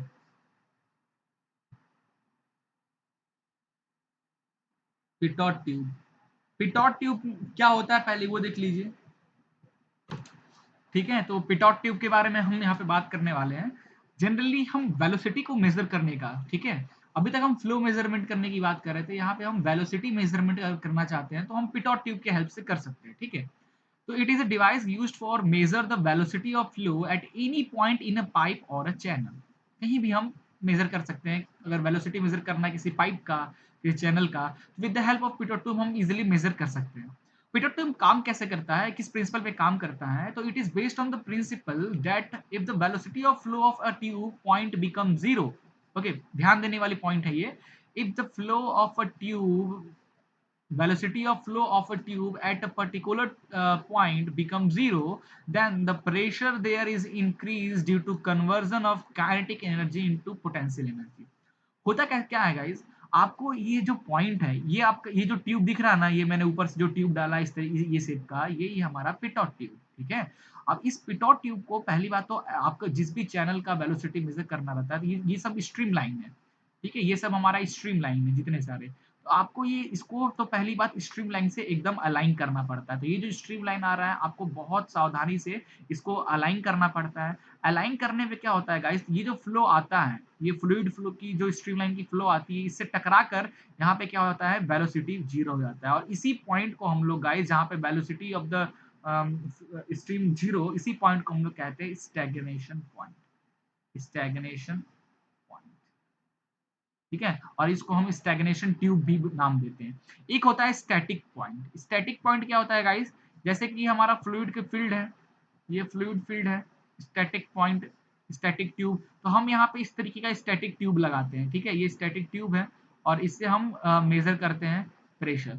ये हमारा हाइट h है, तो इस ये पॉइंट वन और ये पॉइंट टू, तो पॉइंट वन पे जो प्रेशर होगा, पॉइंट वन पे जो ये प्रेशर होगा, ये जो ऊपर जो कॉलम है, इस कॉलम की वजह से पॉइंट वन पे प्रेशर ऐड हो रहा होगा, है ना। तो ऐसे प्रेशर्स को हम लोग कहते हैं स्टैटिक प्रेशर। स्टैटिक प्रेशर जो मॉलिक्यूल्स के लोड के कारण या फिर कॉलम के कारण आता है। बट स्टैग्नेशन पॉइंट वो पॉइंट होता है जहां पे velocity will be zero, velocity of that stream line will be zero. ऐसे पॉइंट और वेलोसिटी जीरो होने की वजह से जो पानी का जो काइनेटिक एनर्जी है, वो kinetic energy direct potential energy में pressure energy, that is pressure energy में कन्वर्ट हो जाता है।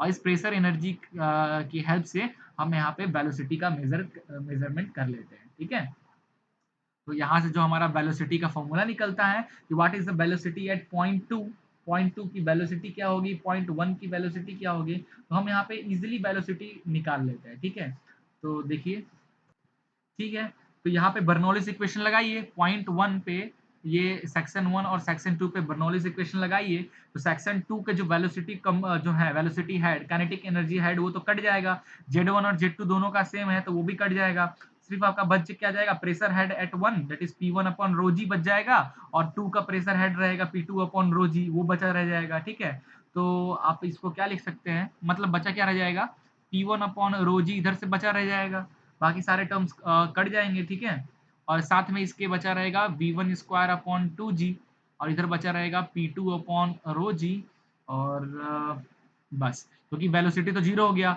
डेटम का दोनों का Z Z one is equal to Z two है।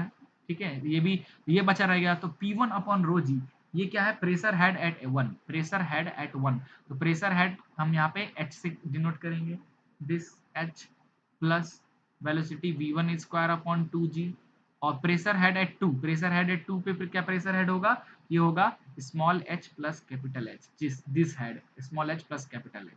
यहाँ से जो फाइनल वेलोसिटी आपका निकलता है, पिटॉट ट्यूब की जो वेलोसिटी निकलता है, that is two g h. ठीक है, रूट टू जी एच, ये निकल गया पिटॉट ट्यूब की velocity, that is the theoretical velocity. ठीक है, हमें यहाँ पे वेलोसिटी का, अगर आपको एक्चुअल वेलोसिटी निकालना है, एक्चुअल वेलोसिटी अगर आप निकालना चाहते हो तो कुछ नहीं, यहाँ पे आपको एक एक्स्ट्रा सीवी टर्म को मल्टीप्लाई कर देना है इसी इक्वेशन में। ठीक है, इसी इक्वेशन में आपको मल्टीप्लाई कर देना है सीवी टर्म, और सीवी को अपन कहते हैं, सीवी को अपन कहते हैं that is coefficient of Pitot tube, ठीक है। बस आपको इतना ही चीजें जाननी है और ये हमारा चैप्टर फ्लूइड डायनेमिक खत्म होता है। जनरली फ्लूइड डायनेमिक चैप्टर में हमने 2 चैप्टर कवर कर लिया, एक तो फ्लो मेजरमेंट डिवाइसेस भी पढ़ लिया। फ्लूइड डायनेमिक्स में कुछ था ही नहीं गाइस। फ्लूइड डायनेमिक्स में हमें पढ़ना क्या था, बर्नौलीज और यूलर्स इक्वेशन का जो फॉर्मूला है वो पढ़ना था, और उसका जो प्रिंसिपल होता है वही हमारा अगला चैप्टर है, फ्लो मेजरमेंट, है ना। That is siphon tube, venturimeter, orifice meter, pitot tube, ये सब क्या है, फ्लो मेजरमेंट डिवाइसेस, ठीक है। कुछ velocity measurement devices, flow measurement devices. तो जनरली 2 चैप्टर हमारा यहाँ पे कवर हो गया फ्लूइड डायनेमिक में, ठीक है। तो बस आज के लिए इतना ही गाइस, कल हम इसी टॉपिक पे खूब सारे प्रीवियस ईयर क्वेश्चंस लगाएंगे और फिर हम नेक्स्ट में अगले टॉपिक पे मूव करेंगे।